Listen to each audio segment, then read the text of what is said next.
We remain steadfast in our commitment in delivering local news that matters, stories that inspire, enriching the lives of Filipinos in the Philippines and across the globe. This is your GMA Regional TV. Buong puso para sa Pilipino. Ito ang Mornings with GMA Regional TV. Magandang umaga, ito ang Mornings with GMA Regional TV. Hatid namin ang mahalagang lokal na balita mula sa Luzon. Good morning, partner! Luzon, good morning, partner. Magkakanta tayo ngayon. Fun Friday yes, ngayon. Good morning sa'yo and Fun Friday sa ating mga kapuso. Uy, pagpupugay sa ating mga guro. Sa lahat ng guro sa buong mundo, pagpupugay po sa inyo. May question ka sa akin eh. Naalala mo yung pangalan ng grade 1 teacher mo? Oo naman. Sino? Edna Kakdak. Edna Kakdak. Ako naman, Mirna Remio. Ma'am Mirna, good morning. Libreng shout out sa ating mga teachers. Alright, mga kapuso, lalo na yung mga nagbabalak umakyat ng Baguio ngayong weekend, abay, may bago raw attraction doon na pwedeng i-enjoy. Naroon live si Jasmine Gabriel Galban. Jasmine, kumusta dyan? Good morning, CJ. Good morning, mga kapuso. Nako, 101 days na lang. Pasko na. At syempre, I'm sure nakaramihan sa ating mga kapuso ngayon ay naghahanda at nagpaplano na ng kanilang mga pupuntahan na Christmas pasyalan. Hindi mawawala dyan ang lungsod ng Baguio. Especially now na ngayong bare months ay unti-unti nang lumalamig ang temperatura. Nag-average from 17 to 18 degrees Celsius ang temperatura sa ngayon. At kapag sinabing Baguio, hindi mawawala ang iba't ibang mga attractions. Well, may mga dumagdag na attraction sa lungsod ng Baguio pero hindi pa rin mawawala sa listahan ang Ride Park. Dito yan sa ating kinaroroonan kung saan po pwedeng sumakay sa mga kabayo. Ito actually isa sa mga pinakasikat sa lungsod ng Baguio. Narito tayo ngayon sa may Ride Park kung saan, ayan makikita natin, naka-ready na yung mga kabayo. Kani-kanina lamang ay pinaliguan na sila, pinakain na at anytime pwede nang sumakay yung ating mga kapuso, yung mga turista, yung mga bisita na umakyat sa lungsod ng Baguio. Actually mga kapuso, open yan from 7 a.m. hanggang 6 p.m. Wala ring changes doon sa rate. Dito sa ating naroroonan sa may horse riding gate, talaga nga namang makikita natin na napaka-healthy ng mga kabayo at sabi nga ng mga nagmamanage dito, ng mga handlers, ng mga pony boys, ay walang problema kahit baguhan lamang CJ yung mga gustong sumakay dahil yung mga kabayo na yan ay trained. Isa pa, halimbawa na sila medyo takot o dahil first time nilang sumakay, ayan po pwede naman silang tumuntong dyan, meron silang pwedeng tungtungan para makasakay doon sa kabayo. At syempre aside sa mga kabayo, malalaman din natin maya-maya lamang kung ano pa yung mga bagong tourist attraction sa lungsod ng Baguio at ano pa yung mga pwedeng gawin dito sa lungsod ng Pino. Idagdag ko lamang CJ, napakit ng lungsod ng Baguio ngayong Friday morning. So far, maluwag ang daloy ng traffic sa mga kakalsadahan. Pakit ng lungsod ng Baguio so far, wala pang build up ng mga sasakyan. CJ? Maraming salamat Jasmine Gabriel Galban at babalikan ka namin mamaya. Ano kayang gagawin ni Jasmine? Sasakay ng kabayo o kakain ng strawberry taho? Mga kapuso, narito na ang mga unang balita. Sa isang CCTV footage, makikita ang pagtawid ng isang lalaki sa kalsada sa barangay Salasa, Bugalyon, Pangasinan. Nang biglang mabangga ng truck, nabangga pa ang lalaki ng isa pang sasakyan sa kabilang linya. Nakilalang biktima na si Magno Manlingkon, 53 anyos, residente sa lugar. Hindi na siya umabot ng buhay sa ospital. Sinisikap ng GMA Regional TV na makuhanan ng pahayag ang driver ng truck. Sa unang tingin, akalain na parang ordinaryo lang na customer ang isang lalaki na bumibili sa isang restaurant sa MacArthur Highway, Barangay San Rafael, Tarlac City. Pero ang inakalang customer, magnanakaw pala. 3 beses nagpabalik-balik hanggang sa kinuha na pati ang donation can ng isang religious group. Bukod sa donation can, nakakulimbat din ang hindi pa nakikilalang sospek ng samot-saring pasalubong items mula sa restaurant. Tinutugis ng mga otoridad ng sospek. Wala pang pahayag ang may-ari ng restaurant. Konstruksyon ng drainage canal sa A.B. Fernandez Avenue sa Dagupan City sinimulan na. Sundan sa report. Sinimulan na ang konstruksyon ng drainage canal sa bahagi ng A.B. Fernandez sa Dagupan City. Bunsod dito, hindi madaanan ng mga sasakyan ang right shoulder lane ng kalsada. Anumang araw mula ngayon, pansamantalang ililipat ang loading at unloading station ng jeep at bus sa pagpapatuloy ng konstruksyon ng drainage canal sa lugar. Paalisin lahat ng nakapark sa may left side at pwede naming ilipat pansamantala doon sa may left side yung mga loading area. Ramdam na ng mga motorista ang matinding trapiko sa lugar, lalo na tuwing rush hour. Kaya mas makatutulong daw kung pansamantalang ilipat ang loading at unloading station ng mga jeep at bus. Mahalaga raw kasing may designated area kung saan sila magsasakay at magbababa ng pasahero. Okay lang siguro madam, wala kaming magawa eh. Adjust na talaga, talagang tiyaga. Yun na lang, Samantala, sa susunod na buwan, posibleng ibalik na sa two-way lane ng A.B. Fernandez East. Hinihintay na lang ng poso ang abiso mula sa DPWH at City Engineering Office. Jasmine Gabriel Galban para sa Mornings with GMA Regional TV. Isang sugatang mangingisda ang binigyang lunas ng mga kinatawan ng Bolinao Disaster Risk Reduction and Management Council matapos umanong atakihin ng isang pating habang nangingisda sa karagatan. Makikita sa mga larawan na pinost sa social media account ng Bolinao MDRRMC ang lalaking nagtamo ng malaking sugat sa kaliwang binti. Pinigyang linaw ng Bolinao MDRRMC na hindi bahagi ng bayan ang nasabing karagatan. Pinag-iingat ang mga mangingisda para maiwasan ang ganitong insidente. Public hearing ukol sa konstruksyon ng seawall sa Lingayen Baywalk isinagawa ng Sangguniang Panlalawigan. Tutukan sa report.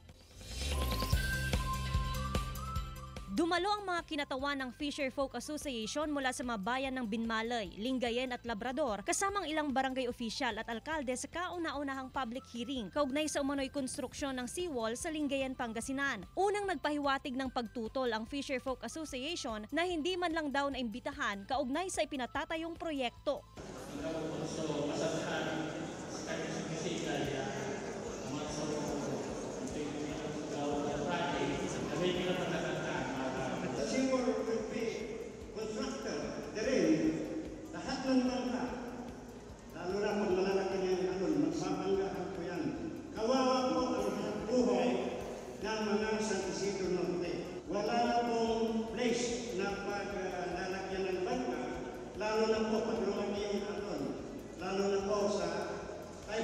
Una nang kinumpirma ng DPWH Pangasinan 2nd District Engineering Office na proyekto ito ng DPWH Region 1. Kinumpirma rin sa presentasyon ng DPWH na isa itong concrete protection, seawall and PVC sheet pipe. Karugtong daw ito ng Baywalk Project noong 2018. Meron po tayong seawall na gagawin dito po.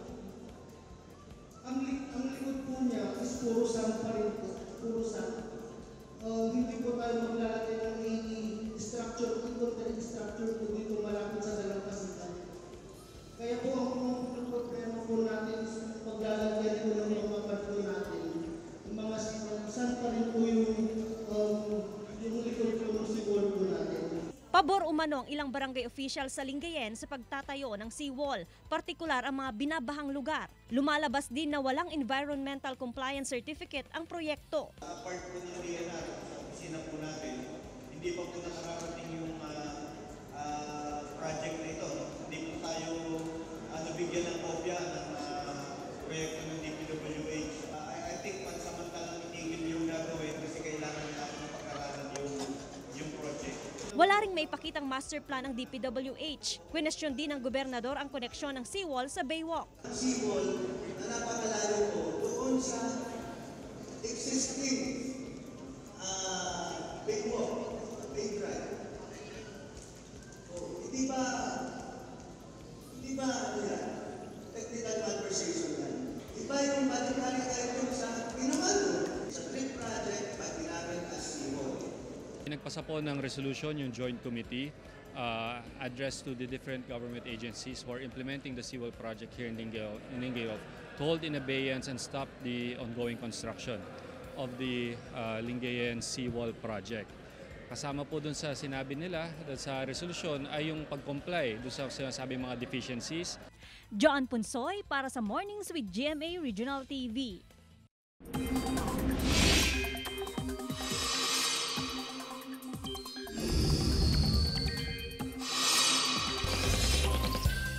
Mga kapuso, binabantay ang LPA palabas na ng PAR ayon sa Pag-asa. Tutukan sa report.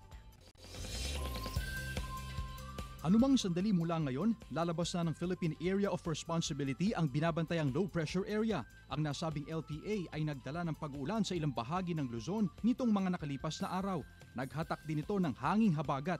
Sa ngayon, namataan ang LPA 405 kilometers north-northeast ng Itbay at Batanes ayon sa Pag-asa. Patuloy namang nakakaapekto ang habagat sa Southern Luzon, Visayas at Mindanao. Ngayong umaga, asahan ng pag-uulan sa ilang bahagi ng Cagayan Valley Region at Central Luzon base sa rainfall forecast ng Metro Weather. Pagsapit ng hapon, uulanin na ang iba pang panig ng Northern Luzon. May ilang lugar ang maaaring magkaroon ng heavy to intense rains kaya maging alerto tayo mula sa banta ng baha o landslide. Chris Zuniga para sa Mornings with GMA Regional TV.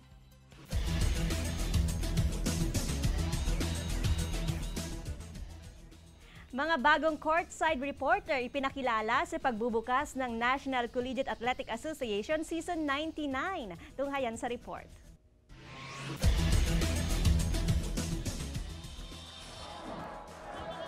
Sa pagbubukas ng bagong season ng National Collegiate Athletic Association o NCAA, may new faces na rin na maghahatid ng latest happenings in and out of court. Ang mga bagong NCAA Season 99 courtside reporter. Via Zoom, winelcome sila ni GMA Network Senior Vice President at Head ng GMA Integrated News, Synergy and Regional TV, Oliver Victor B. Amoroso. Kasama sila NCAA hosts Anton Rojas, Martin Coach Hammer Antonio at Martin Javier. So we are officially welcoming you as one of the newest courtside reporters of the NCAA Season 99. Hello mga kapuso! Kabilang sa newest CSRs, ang kilalang palaban sa Running Man Philippines, ang multi-talented artist-student reporter na si Lexi Gonzalez. From hearts to eyes to the hard court naman, ang cutie singer reporter ng Alabang na si Hannah Arguelles. Beauty and Brains din ang iba pang newest CSRs na mga dean's listers ng kani-kanilang schools. Ang pretty and charming student reporter ng Caloocan City na si Glycel Ann Galpo. Ang future architect reporter from Pasig City na si Aliana Isabel Faustino. Ang event host student reporter ng Santa Rosa, Lizal Ann Nieves. Ang bubbly and pretty student reporter ng Quezon City, Monique Angelica Santos na former PSL courtside reporter at student DJ din. At ang multi-passionate student reporter ng Malolos na si Diane Marie Igual. TV and print ad model at Miss Polo Philippines 2019 naman ang beauty queen reporter ng Valenzuela City, Arlove De Jesus. Nagbabalik din for this season sila Christine San Agustin, Julie May Ong, Fatima Faye Reyes at Stephanie Benito. Game will officially start sa pagbubukas ng NCAA Season 99 sa September 24 sa Mall of Asia Arena at mapapanood sa GMA at GTV. Chris Zuniga para sa Mornings with GMA Regional TV. Mga kapuso, magbabalik ang Mornings with GMA Regional TV.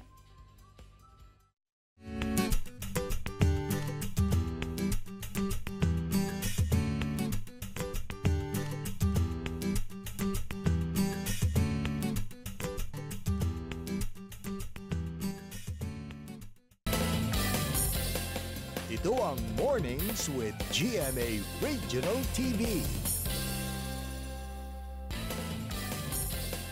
Ito ang Mornings with GMA Regional TV. Ilang guro sa Dagupan City kinilala kasabay ng pagsisimula ng selebrasyon ng World Teachers Day. May ulat si Jasmine Gabriel Galban. Kinilalang ilang guro at school principal ng Schools Division Office sa Dagupan City. Kasabay ito ng selebrasyon ng World Teachers Day. Paraan daw ito ng SDO Dagupan na pasalamatan ng mga guro at principal sa hindi matatawarang determinasyon, sakripisyo at pag-aaruga sa bawat learner para magabayan at maging matagumpay sa kanilang buhay. Kulang nga dapat ito na pag-acknowledge natin sa mga nagagawa ng ating mga teachers. Napaka-importante nito. surprise ito. Hindi namin inaakala na magkakaroon ng ganitong parangal para sa aming mga principal. Kabilang sa nabigyan ng pagkilala, si Dr. Medardo de Leon na nagsimula sa pagtuturo hanggang maging isang school principal. Palagi raw niyang bilin sa mga learner na sa rurok ng tagumpay, mahalagang isa-isip at isa-puso ang pagpapakumbaba at pagpapakatao. Hindi raw ito matutumbasan ng yaman sa mundo. This is indeed a great privilege and honor on my part, and it's an overwhelming because we are a part of the historical event. Isinabay na rin sa selebrasyon ng World Teachers Day ang 75th anniversary ng Dagupan City Schools Division kung saan kinilala rin ang lahat na naging Schools Division Superintendent sa syudad. Ganon din ang mga retiree, stakeholders at ang mga bumubuo ng PTA. Jasmine Gabriel Galban para sa Mornings with GMA Regional TV. Pilit isinasalba ng ilang magsasaka ang kanilang sakahan sa pag-atake ng pesteng uod sa bayan ng Dilasag, Aurora. Ang ilang magsasaka panay ang pagbomba ng pestisidyo para puksain ang mapaminsalang uod sa pagbabakasakaling maisalba ang kanilang mga pananim. Bukod sa uod, problema rin ng ilang magsasaka ang pagkatuyo ng kanilang sakahan dahil sa kawalan ng patubig. Habang naghihintay ng ulan ang mga magsasaka, mano-mano nilang tinatanggal ang damo sa kanilang palayan. Nabigyan ng farm machineries, fingerlings, seeds at iba pang agri-inputs ang 300 magsasaka at mangingisda sa Ilocos Norte. Makatutulong raw ito sa kanila upang makabangon dahil sa epekto ng mga nagdaang bagyo sa sektor ng agrikultura. Pinuri ng Department of Agriculture at PCOO ang patuloy na pagpapalakas sa produksyon ng mangga, bawang at mani sa Ilocos Norte. Ang pagbibigay ng mga farm inputs sa mga magsasaka ay isang tugon ng pamahalaan sa pagpapalakas sa agrikultura ng bansa. Maging sino ka man, Love Team Barda nag-aminan sa kanilang Real Talk. Tunghayan sa report ni Gab de Luna. Sa isang Real Talk video ng Barda, kinuwento ni Primetime Princess Barbie Fortesa ang first meeting nila ni Pambansang Ginoo David Licauco. Na-appreciate raw niya na nagsimula sila bilang magkaibigan ni David, na ngayon ay lalo pang tumitibay dahil sa hit TV series na Maging Sino Ka Man. Talagang trending ang pasabog episode ng TV series kung saan pinatalon ni Carding ang motorsiklo sa Pasig River. Bukod sa Barda, mapapanood din dito sila Juancho Trevino, Jean Garcia, Tonton Gutierrez, Mikoy Morales, Rain Matienzo, Faith De Silva, E.R. Ejercito at Jeric Raval. Susubaybayan ang Maging Sino Ka Man tuwing alas 8 ng gabi sa GMA. Sa kanyang latest post, ibinahagi ni Bea Alonso ang kanyang pagiging hands-on sa farm. Siya raw mismo ang kasamang naglilinis dito kapag may oras. Bukod dito, pinusuan din ng mga netizen ang pagkain ng aktres ng street food sa set ng Love Before Sunrise. Pinuri ng kanyang fans ang pagiging cowboy ng box office queen. Aabangan si Bea sa pinakabagong TV series na Love Before Sunrise, kung saan katambal niya si Kapuso Drama King Dennis Chilio. Gab de Luna para sa Mornings with GMA Regional TV. Mga kapuso, para sa iba pang pwedeng gawin sa Baguio City, balikan natin live si Jasmine Gabriel Galban. Jasmine! Joanne, nagbabalik pa rin tayo dito sa lungsod ng Baguio at ine-enjoy natin ang ganda ng lungsod ng Pino. At syempre mga kapuso, after na mamasyal sa iba't ibang tourist attraction sa lungsod ng Pino, diretso naman ang mga turista ang ating mga kapuso sa iba't ibang mga bilihan ng souvenir items. Dito lamang sa may Upper Right Park ay nakahilera na yung bilihan ng mga souvenir items na talaga nga namang tatak Baguio City. At syempre ngayon nga kahit na medyo maaga pa ay may mga mangilan-ngilan na ring turista ang namimili ng mga souvenir items na syempre mabibili lamang yan sa murang halaga. Kapag dumire-diretso tayo doon, Joanne, at kumanan, doon naman ay pupwedeng ma-feel dahil pupwede silang mag-rent ng mga costume at pupwedeng magpa-selfie, di ba? At syempre mga kapuso, mamaya namang gabi, eksakto alas 6 ng gabi, isa sa mga pinaka-inaantabayanan ng ating mga kapuso, yung formal na pagbubukas sa mga turista ng reflection pool. Ito yung bagong attraction sa lungsod ng Baguio at meron nang inilabas na schedule ang city government doon sa pagbisita. Actually, start yan ng Friday night hanggang Saturday night at Sunday night from 6 p.m. hanggang alas 8 ng gabi. Kaya naman mga kapuso, magkita-kita tayo mamayang gabi dito sa Wright Park para masaksihan ang ganda ng reflection pool. Joanne? Maraming salamat, Jasmine Gabriel Galban. Mga kapuso, tutok lang dahil magbabalik ang Mornings with GMA Regional TV.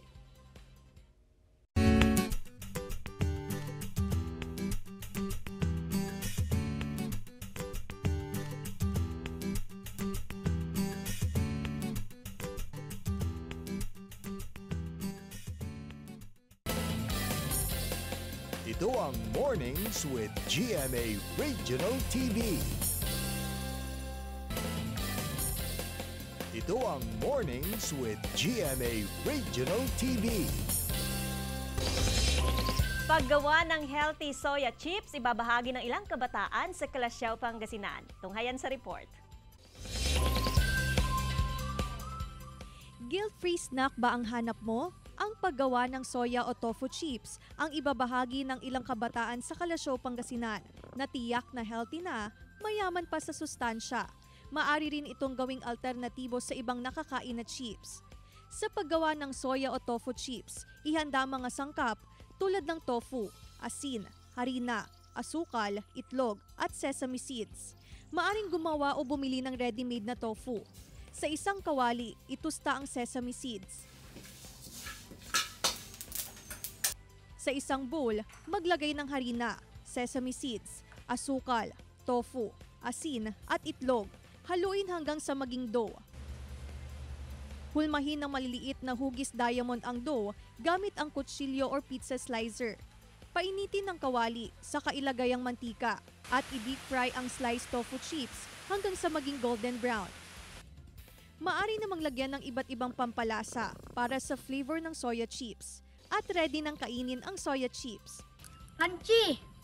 Masam-samit! Sa totoo lang po, ayoko po sa tokwa. Pero nung natikman ko po ang tofu chips, nagustuhan ko po ito. At compare sa regular snacks, mayaman po ito sa sustansya gaya ng protein, calcium at vitamin D. Dahil sa health benefits na dala nito, ay swak po itong pambaon ng mga bata ngayong pasukan. Claire Lacanilaw para sa Mornings with GMA Regional TV. Mga nasawi sa malawakang pagbaha sa Derna, Libya, hindi bababa sa 5,000 katao ayon sa otoridad. At operasyon ng Panama Canal sa Central America apektado ng El Nino. Tunghayan sa Globalita. Dahil sa malakas na ulan dulot ng Storm Daniel, nagdulot ito ng malawakang pagbaha sa Eastern Libya. Sa footage, kita ang laki ng pinsala sa City of Derna nang rumagasa ang tubig. Galing daw ito sa bumigay na dam sa lugar, kaya naabot ng tubig maging ang matataas na gusali. Pinangangambahan ng UN Aid Agency na hindi bababa sa 5,000 katao ang nasawi sa kalamidad. Patuloy ang rescue mission at retrieval operation sa abot sa 10,000 apektadong residente. Isinasagawa na rin ng Libyan government ang malawakang relief operation sa mga nasalanta. Dahil sa El Nino phenomenon, apektado na rin ang operasyon ng Panama Canal sa Central America. Ito ang main thoroughfare ng mga cargo vessel na dumadaan sa Pacific Ocean at 5% ng world trade. Sa dating 36 ships, 32 ships na lang ang authorized na dumaong kada araw. Paraan daw ito para makatipid ng tubig na dumadaloy sa Alajuela Lake. Nitong Agosto, umabot na sa 160 ang mga barkong natenggas sa Panama Canal. Kung magtutuloy-tuloy ang tagtuyot, pag-aaralan ng otoridad kung patuloy na babawasan ang operasyon. Chris Zuniga para sa Mornings with GMA Regional TV.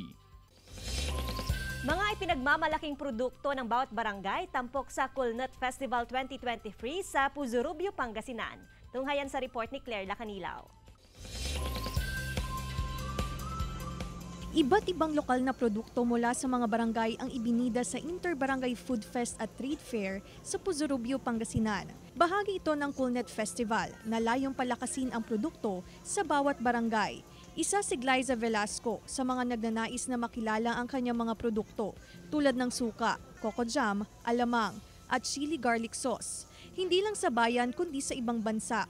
Pinapangarap ko na ma-recognize po talaga ng bayan ng Puso-Rubio yung mga local products namin. Kasi ang aim ko po is hindi lang dito makilala, maging worldwide po na kilala yung suka, produktong Puso-Rubio natin. Origin kasi ng term na Coolnet, that is a Pangasinan term to refer to any kind of delicious food or deliciously cooked recipe.